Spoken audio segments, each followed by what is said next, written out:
Hey folks, welcome to Black Gumbo Southern Gardening. My name's Scott. Let's go for a tour of the garden in March and have a little bit of a work day.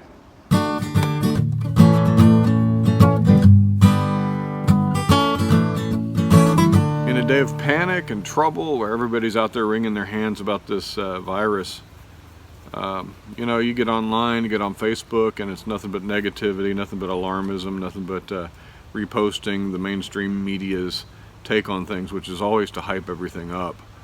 Our politicians are going out of their minds. Yeah, it can be discouraging. But you know what? Today I'm going to spend some time working in my garden. 20 minutes of peace in my garden. If you'd like to join me, come along. We'll take a look around, see what's happening, do a little bit of work together, and just relax. I gave a tour about the beginning of March of my garden, so this will be a tour of the last days of March. The state of the garden, and hopefully it'll encourage you to garden and grow things, and hopefully it'll encourage you to have some peace and to find a little spot in your backyard or on your balcony or wherever you can find to grow some food and to enjoy some peace. So let's go.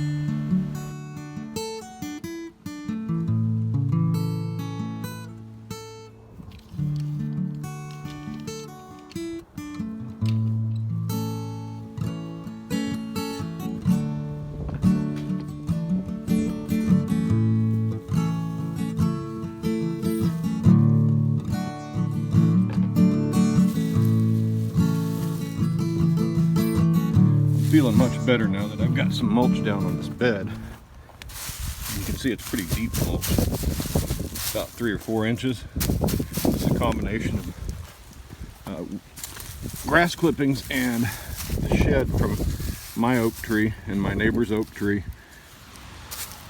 It'll help prevent weeds. It will help to retain moisture in the soil, and it will break down slowly over time and amend the soil. That's good. Awesome. In all of these bags is more of this mulch. Grass clippings mixed with leaves that are mowed up. And this is my standard mulch each year. I'll use wood chips if I run out of this stuff, but this year I've got a lot of it. My neighbors allowed me to take theirs. Alright, so we've done some mulching. I want to show you the difference between this mulch and this mulch. This mulch is oak leaves mixed with grass clippings. So this came right out of the lawnmower bag, sat around for a little while for the grass to sort of dry out and start to break down. That grass helps to bind all the leaves and all that material together and keeps it in place. This over here is just oak leaves. They're prone to blow around, but hey, I have them. I might as well use them. Now I've already got a mulch on this bed. This was a like a hardwood leaf that was shredded. I was making some leaf mold with that, but I needed more. That stuff breaks down quickly because the worms love it. The worms don't work on these oak leaves very readily, if at all. So they'll be there at the end of the season. I'll rake them off where I'm going to plant my new crops. But yeah, you gotta mulch. Think of mulch as a blanket. Keeps the soil insulated from temperature shifts. It's going to temperature shift obviously, but it reduces the amount. It retains moisture, smothers the leaves, and feeds the soil. So always mulch your beds. Never leave a bare bed. Now that one over there, still need to mulch. That bed is kind of a troublesome bed right now. I put on here some manure and I think it was too hot, and that's why some of my plants aren't doing so hot over here. No pun intended. Nasturtiums right in there are doing great. These are Armenian cucumbers, and I'm going to thin them once I see a couple that are good performers, and then we'll trellis them up with net trellis or some sort of trellis. Yeah, but these aren't doing so well down here. I've changed my plan though. I have these mustard greens in, and a cat destroyed a bunch of my seedlings. And they're not doing so well, probably because of the same reason those aren't doing so well. There's manure down here that's a little too fresh. These are probably getting burned. So what I'm going to do instead is I'm going to, all along this, from where that stick is, all along here, I'm going to plant some green beans, some pole beans. I'm going to trellis them up some poles here, and that'll get us into some food in about 50 days. And much quicker than these guys. And I'll leave some of these here, but I'm gonna put some beans in just because. These are yellow pygmies, and you can see they're putting on tiny little fruits. There's gonna be lots of them. These little pygmy tomatoes are kind of cool. There's some fruit hiding in there too. All these over here are determinate dwarfs or pygmy types, and you can see there's some fruit coming in on that one as well.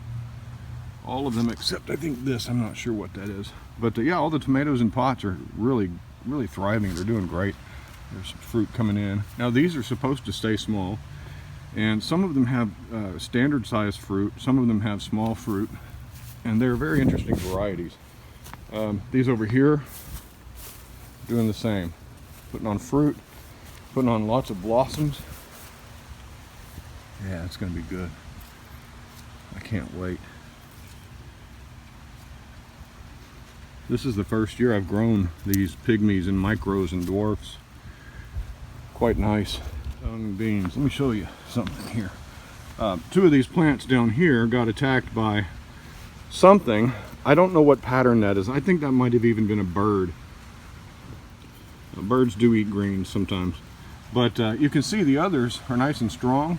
But beans are so vigorous. These had very few leaves left. This one was, you can see that giant leaf should be, you know, this size here. But something's eating it, and something ate part of that leaf. But man, they're so vigorous. Just leave them in and see if they grow. They're putting out new growth. They'll catch up.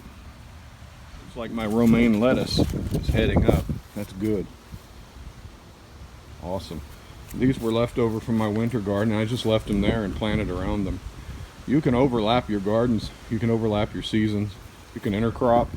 You can plant a fast-growing crop alongside a slow-growing crop. And by the time that slow-growing crop is large enough to need all the space and all the sunlight, you will already harvested your fast-growing crop. You can underplant. You can interplant. And yeah, so that squash right there is going to need a lot of space to spread out. By the time it needs that space, that lettuce will be in my belly. Yeah. See these two guys over here? They started off as little pipsqueaks, but they're spreading out quite nicely.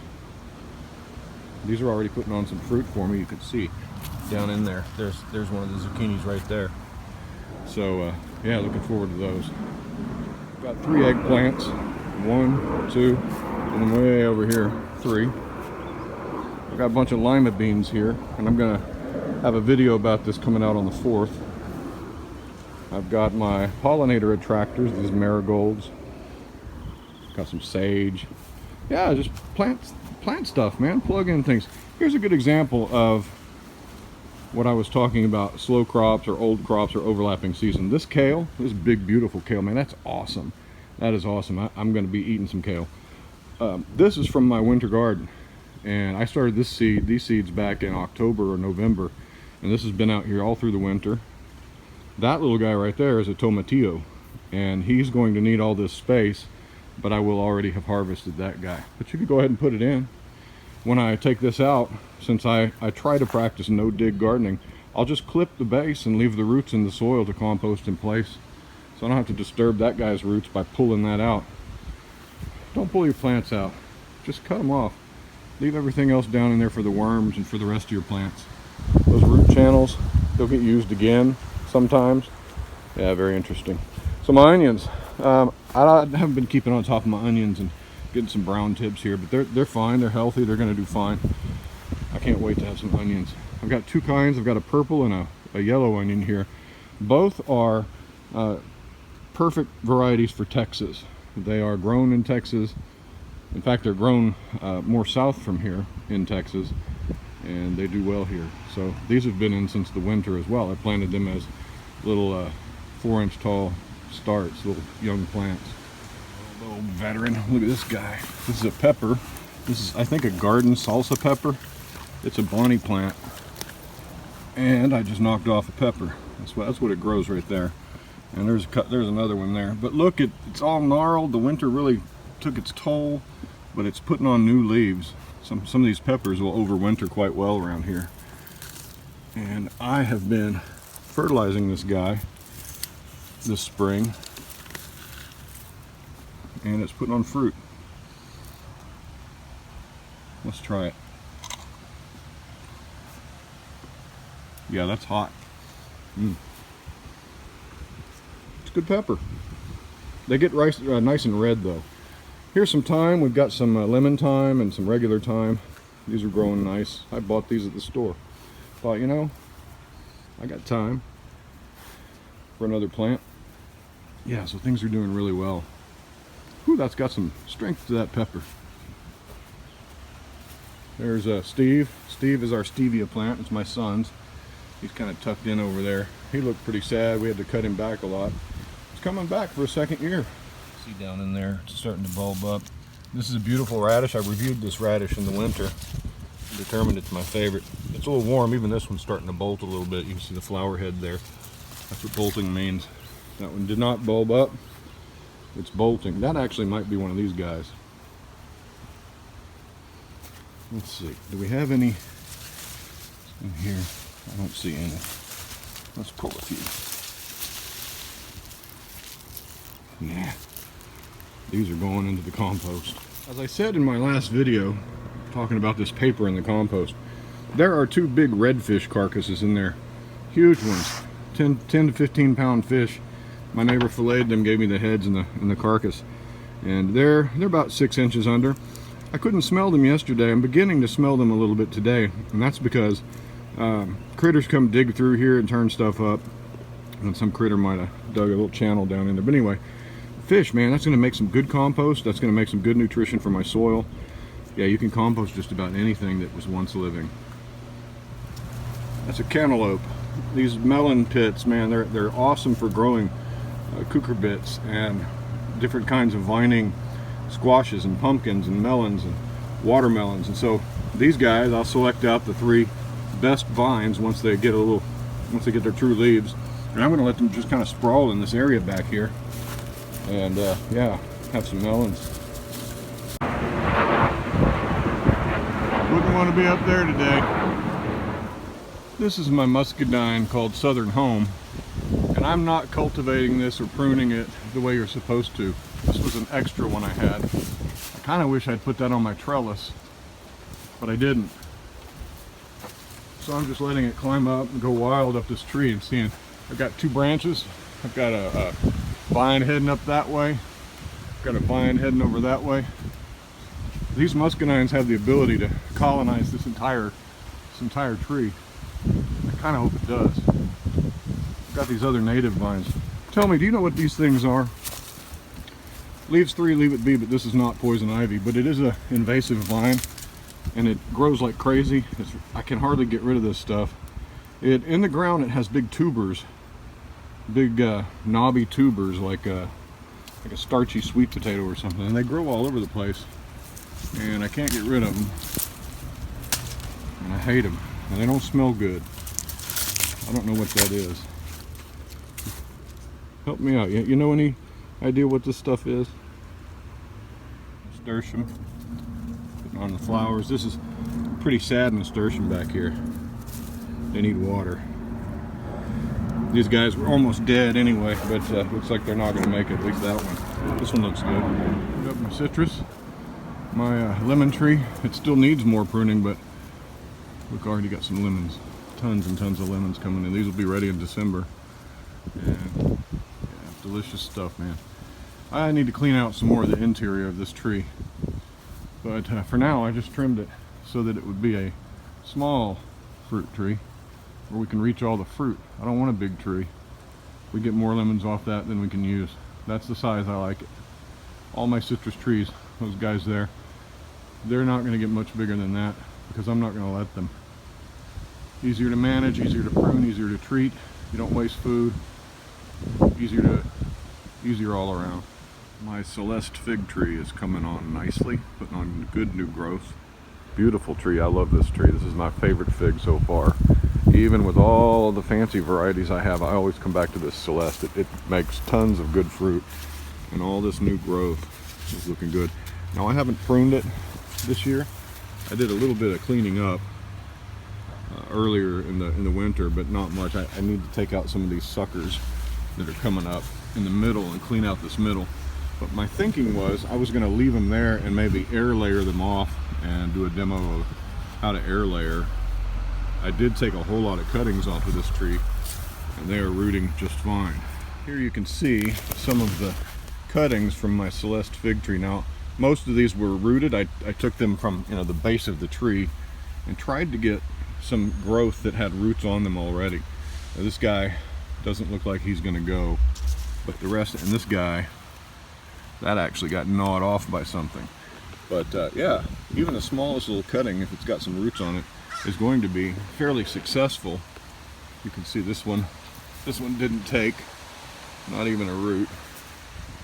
But these guys are doing just fine. These are, what are these? These are Violet de Bordeaux. Yeah, so it's easy to do these cuttings. Look at that lizard hiding there, thinks I can't see him. But yeah, these are going to be successful starts. What is this one? This is Aubé Petit. Yeah, figs, man. I got too many of them. To be up potted. He's droopy, and he's in a tiny pot down there. This is a, what is this? This is a magnolia fig, and I'm getting some Breba crop. That's your first fruit off of the old wood, and it's usually not the best crop, but hey, I'll take a fig. So I need to up pot this guy. Man, I love my fig jungle. It just has a smell. A fig tree has a fragrant smell that you can't beat. It's a nice, fruity, sweet smell. On this Olympian, here's a good example of how you could propagate more fig trees from this tree. You see these shoots coming up. This is new growth. You can tell because it's green. You can let these grow, give them a year, and they're going to get 2 or 3 feet long. But give these things a year and then come back and work down in here in your soil, and you can pull those off with some root, and those will be easily transferable to another container, and you grow you a whole new tree. Here's one over here. There's some shoots that could come out, and if you mound up, see, this is coming out from a spot where I cut. If you mound up soil over these, they'll grow roots, and you'll be able to come back later and take these out and propagate them. And that's what I'm going to do. Well, I took a cutting off of this Texas Blue Giant, and I stuck it in the soil here, and you can see it's starting to take and put on new growth. So I'll be able to come back and take this out when it's got a good root system and divide it from this guy, and I'll have a whole nother plant. Alright, so things are looking really good now. Let me show you my potatoes. Check these out. Look at that. That's crazy easy. I put some potting soil and some fertilizer in there. I put the potatoes in 6 inches down, and I waited. These plants are looking good. So I have 4 pots of potatoes here. This was the one that I had done wrong and left in its wrong state. Go watch my video on how to plant potatoes and the correction video that showed you how I had made a mistake. These are determinate tomatoes. You're not supposed to hill them up. And I was going to show you what happens when you hill up determinate tomatoes. So I left this one shallow as opposed to these deep ones here. And I was going to hill it up as I go. However, friends, with the crisis we've got going on, I need to make sure that I'm not wasting food by doing experiments for my YouTube channel. So I'm just going to let those grow, and I am sure you'll understand. I also put in some more potatoes in another pot the other side of my garden. They're coming up, and I'm gonna put in some more potatoes as well. So yeah, gonna be into some spuds. Back here I've got a bunch of leaves being stored, and I've got some soil that wasn't being used, and so I planted some tomatoes there. I've got marigolds coming up volunteer from the soil that I put in there. So you can plug things in wherever. These guys out. These are little beans. I don't know what kind they are. I don't recognize them. They look like pintos maybe. And they're growing up in this mix of this is just composting leaves, and down at the bottom there's, I suppose, enough soil. There's another one of those guys. And I'm going to let them grow. Over here is a tomato I threw over here, and it's growing. Right here in this pile of garden soil, a bunch of refugees from when I up-potted my tomatoes and peppers, and I thought these guys were all goners, but I just planted them in here and they're growing. And this one's about to fruit. Thing is, I don't know what they are. I don't remember what each variety is. But I'll let the strongest survive in there. All right, we have 2 more pumpkin pits completed now and sown. I actually decided to try my Cucamonga mochadas from last year, the Kogigu pumpkin. They're about 1 to 2 pound green pumpkins. We'll give it another shot, see how it works. So I hope these will come up. They came up last spring for me. And pumpkin seeds tend to store pretty well, so we'll see. This is some sugar cane that I've been rooting, and you can see that you put them in the water and they start to send out roots. And that one's sending out a little shoot. Here's another one that's got a shoot on it. So these are our backup canes for the sugar cane project down at Black Gumbo Southern Gardening South Edition. That's my son's property. And all that cane down there is coming up really well. Thanks for joining me today on Black Gumbo Southern Gardening. Please like and subscribe. Hit our Facebook page and check us out on Instagram. We'd appreciate it. Y'all have happy gardening. Take care. Bye-bye.